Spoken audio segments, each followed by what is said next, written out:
Buenas noches. El grupo de investigación en Internet de las Cosas tiene participación en un proyecto que se llama Laboratorio Virtual de Escritorio de Enseñanza de Electrónica. Y en este evento queremos presentar cómo utilizaríamos este dispositivo desde el punto de vista de la metodología de enseñanza. Por eso, y la metodología de enseñanza es la elegida por toda la ingeniería de la República Argentina, de las universidades de nuestro país, que es la enseñanza por competencia.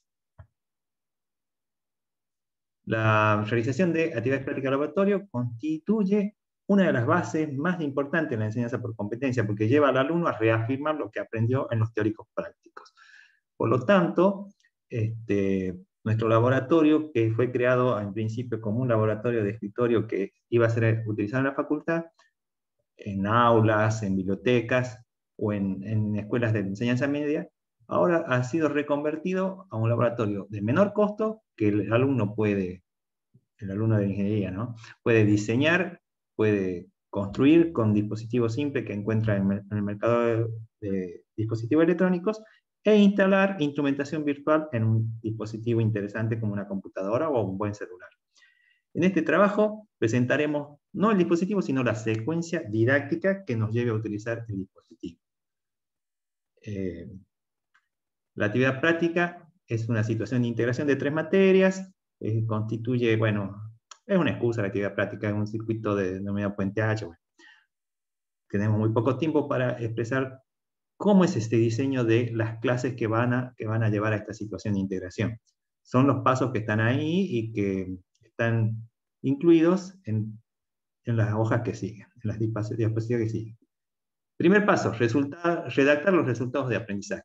Esta palabra, este concepto es muy utilizado en enseñanza por competencia.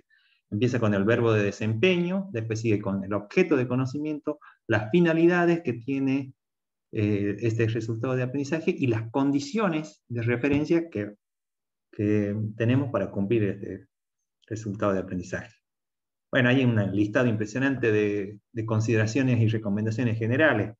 Podemos destacar que ese resultado no tiene que utilizar un verbo ambiguo, indeterminado, no puede ser una lista de deseos del docente, sino que tiene que representar algo que verifiquemos y que se pueda cumplir en el término de la asignatura. El tiempo real disponible del periodo de aprendizaje, el nivel de ejecución que debe tener, y también cómo se puede medir y evaluar el resultado de aprendizaje definido, si los estudiantes lo han alcanzado o no al finalizar y cómo se calificará.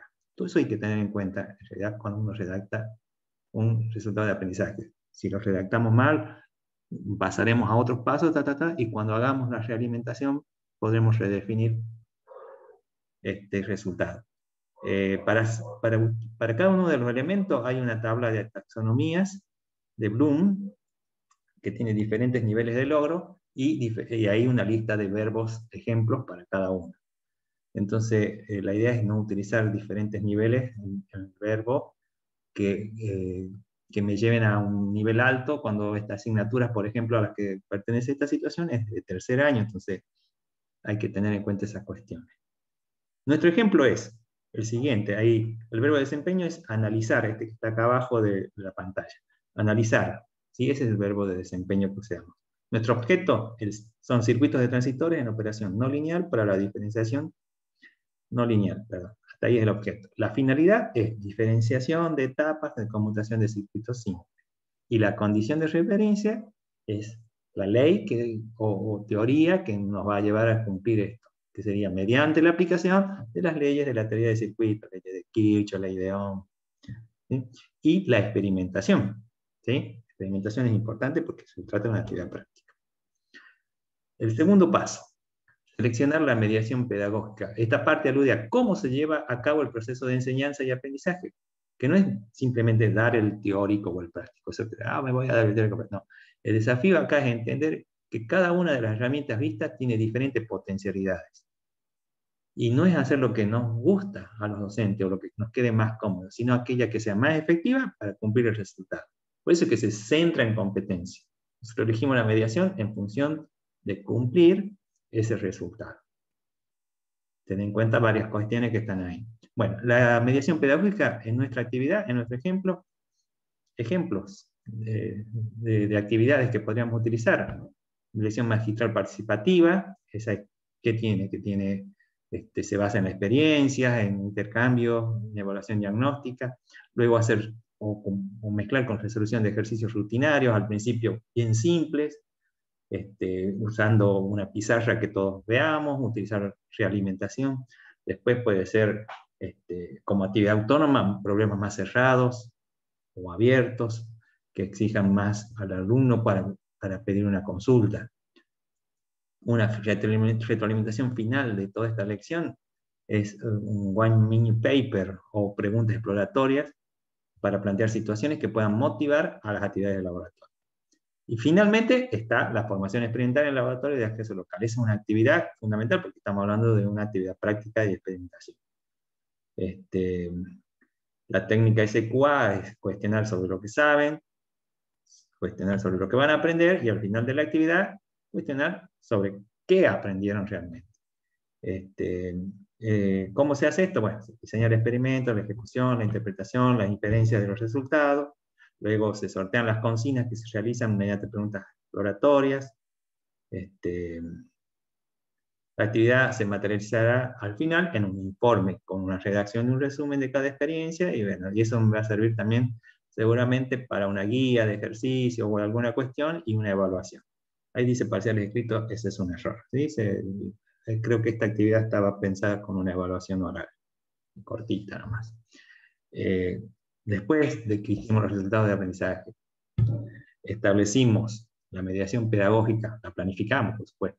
Vamos a los criterios de evaluación, ese es el tercer paso.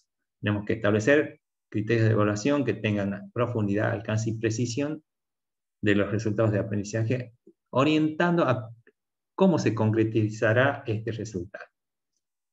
Tiene un mayor grado de especificidad que los resultados de aprendizaje, y por tanto es como que lo desglosamos los resultados de aprendizaje en varias cosas. ¿Sí? Esto motiva a que el alumno, al informarse de los resultados de aprendizaje y los criterios de evaluación, sea consciente sobre cómo será evaluado su desempeño.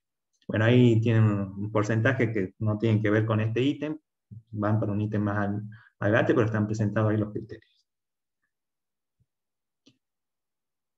Cuarto paso, seleccionar los saberes. Una vez que uno ya establece los tres primeros pasos, recién vamos a los saberes, que antes lo conocíamos como contenidos únicamente, pero ya todos los saberes lo tenemos claro, son los saber conocer, el saber hacer y el saber ser. En nuestro ejemplo están los conceptos, los datos, los principios, que son esos que tienen que ver con los transitores, los saberes hacer, que son las cuestiones que van a experimentar, obtener curvas, dibujarlas, localizar fallas, armar el circuito. Y los saberes ser, bueno, si se puede establecer y trabajar en grupo, juntarse en algún lado, trabajarán en grupo y uno le pedirá que pasen el video de cómo trabajaron y vamos a ver ese valor, los valores que se manifiestan en un trabajo en grupo. Si no, bueno, simplemente las actitudes, cumplir los plazos, las instrucciones, si han sido ordenados, si han sido organizados para el uso del laboratorio o en esas cuestiones, son la parte del saber ser.